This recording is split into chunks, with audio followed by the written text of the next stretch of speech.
من خلال تجسيدنا للشكل النضالي هذا إدانة للقمع المسلط علينا.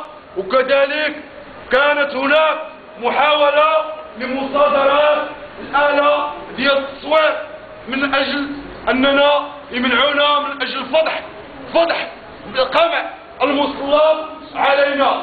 يا ولي يا صوت الوطن ماشي محفوظ، يا ولي يا صوت الوطن ماشي حلول، يا ولي يا صوت الوطن ماشي حلول، يا ولي يا صوت. ونؤكد أن كل الأساليب ديال القمع والمنع والاغتيالات والاعتقالات هي رهان فاشل أمام سحب ديال النضالات ديالنا كجمعية وطنية. دام الرفاق والرفيقات ومعركتنا مستمرة من أجل حقوقنا العادلة والمشروعة، وكذلك من أجل تفعيل النظام المشترك ضد الإقصاء الاجتماعي.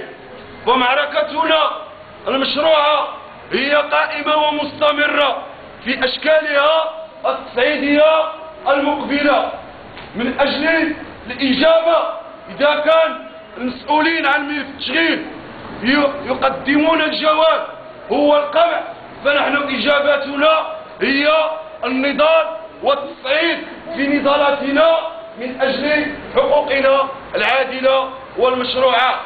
كذلك الخطوات المقبلة هي تفعيل النضالات في جميع أنحاء منطقة مدينة الرباط، لأننا جسدنا أسبوعين من الوقفات الاحتجاجية أمام الولاية من أجل حوار جاد ومسؤول من أجل تنفيذ الوعود اللي قطعها على نفسه سيد الوالي في لقاء 23 دجنبير 2008.